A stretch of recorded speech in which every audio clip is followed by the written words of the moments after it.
Hi, everyone.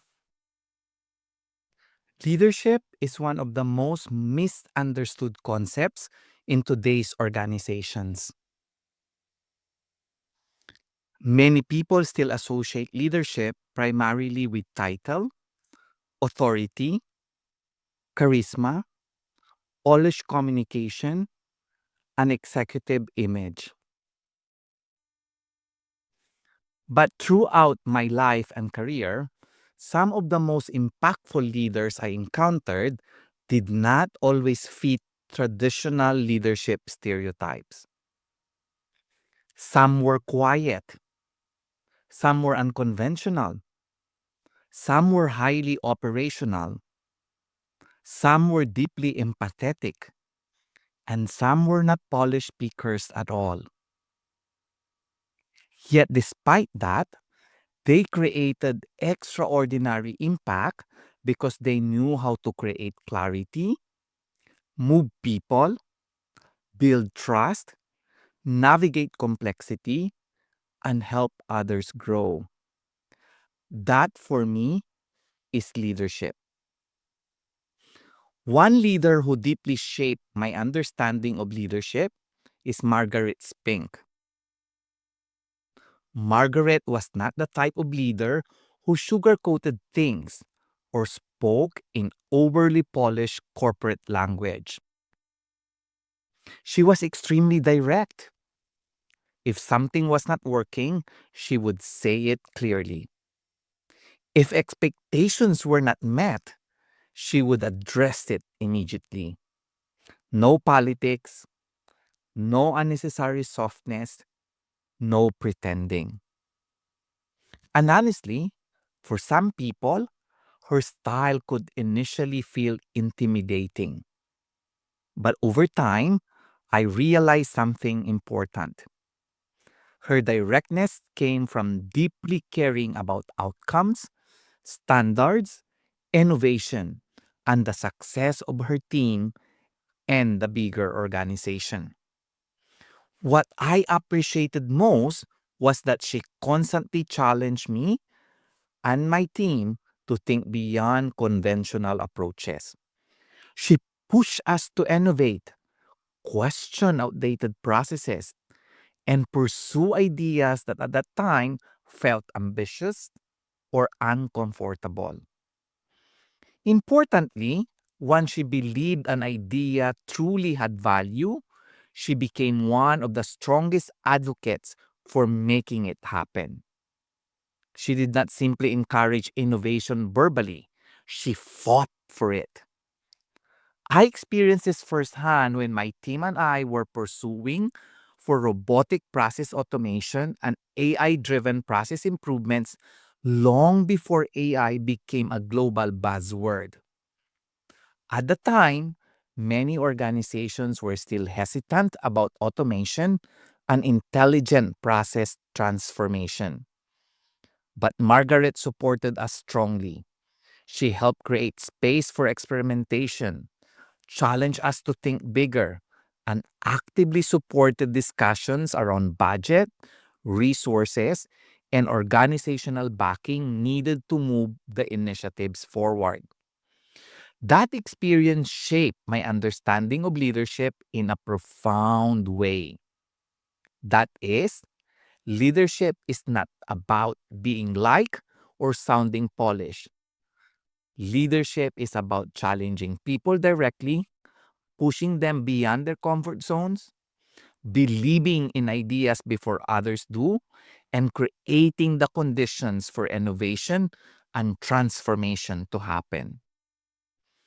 And often, leaders who help us grow the most are not always the ones who make us feel comfortable all the time. In fact, sometimes they are the ones who challenge us to become bigger than what we initially thought possible. Experiences like that significantly shaped how I viewed leadership over time. They taught me that impactful leadership does not always come packaged in polished communication, corporate language, or traditional executive stereotypes. Sometimes leadership looks like courage, clarity, directness, trust, conviction, and the willingness to challenge people toward growth. Ironically, despite learning those lessons from leaders I deeply respected, I later found myself struggling with a leadership question many professionals quietly wrestle with themselves. What happens when your capability is recognized, but your leadership style or presence is still being questioned? Personally, one of my biggest leadership reflections I experienced came from feedback I once received that while I had strong capabilities and deliver significant transformation results, I supposedly lack executive presence. To be honest, hearing that brought mixed emotions.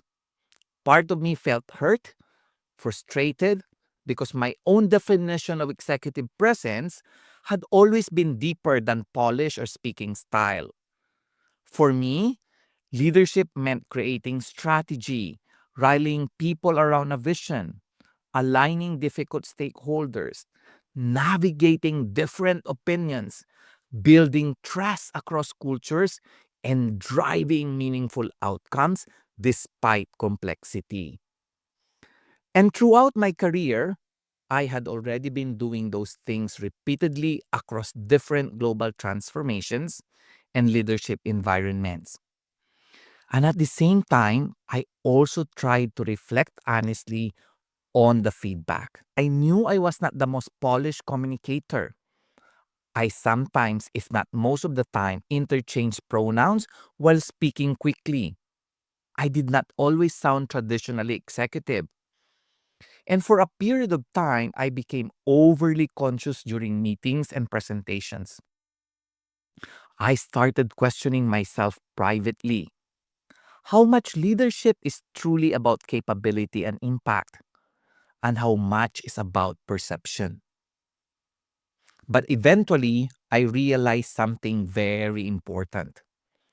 Growth and authenticity do not need to compete against each other.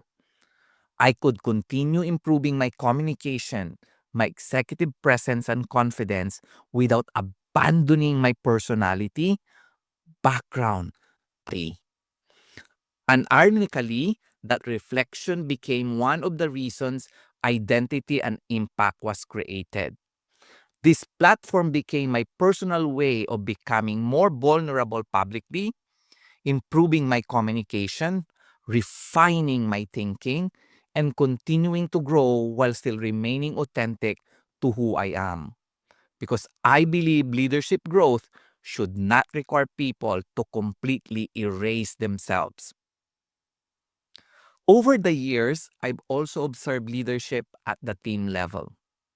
One thing I consistently notice is that high performing teams rarely sustained by fear alone. The strongest teams are usually led by people who create trust, clarity, accountability, psychological safety, and shared ownership. One experience that stayed with me involved a global transformation initiative where multiple leaders initially had very different perspectives, priorities, and levels of readiness for change. At one point, tensions were growing because some teams wanted aggressive transformation while others feared operational disruption and uncertainty. Rather than forcing alignment immediately, I spent time facilitating conversations across leaders and teams to understand their concerns, operational realities, fears, motivations, and aspirations. And what became clear was this: people support transformation more willingly when they feel heard, respected, and included in shaping the journey. Eventually, once trust and alignment strengthened, those same teams became significantly more collaborative and transformation outcomes accelerated much faster than expected. That experience reinforced something important for me. Leadership is not simply about pushing people towards outcomes. Rather, it is about creating enough trust and clarity for people to move forward. And what's fascinating is that research strongly supports this idea. One study that deeply resonated with me came from Google's Project Aristotle research, where they explored what makes teams effective. What surprised many people was that the strongest differentiator was not individual brilliance, seniority, or technical expertise. Rather, it was psychological safety. Teams perform better when people feel safe enough to contribute ideas, ask questions, admit mistakes, challenge thinking, speak honestly without fear of humiliation and punishment. That insight is incredibly important because many organizations still try to drive performance primarily through pressure and fear. But fear may create short term compliance. It rarely creates sustainable innovation, trust, and long term excellence. I also found strong alignment with research from Harvard Business Review discussing how strong leadership increasingly depends on listening, empathy, trust building, and emotional intelligence, not simply authority or positional power. And honestly, many of the best leaders I've encountered throughout my life embodied exactly those qualities. At a personal level, leadership requires self awareness, integrity, courage, adaptability, and continuous growth. At a team level, leadership creates trust, clarity, alignment, accountability, and psychological safety. And lastly, at a company or organizational level, leadership shapes culture, transformation, innovation, resilience, and long term sustainability. One thing I continue learning is this: leadership is not about becoming the loudest person in the room. Rather, it is about creating enough trust, belief, and direction for people to move toward meaningful outcomes together. And perhaps one of the biggest leadership challenges today is this: how do we continue driving performance and transformation while still preserving humanity, trust, authenticity, and sustainable growth? Because the future may not belong simply to organizations with the smartest strategies. It may belong to organizations that develop leaders capable of combining operational excellence, emotional intelligence, adaptability, humanity, and meaningful impact together. That, for me, is leadership. Because leadership is not simply about being followed, it is about helping people, teams, and organizations move toward a better version of what they can become. Over the coming days, I'll continue exploring the next Alex principles: empower, excel.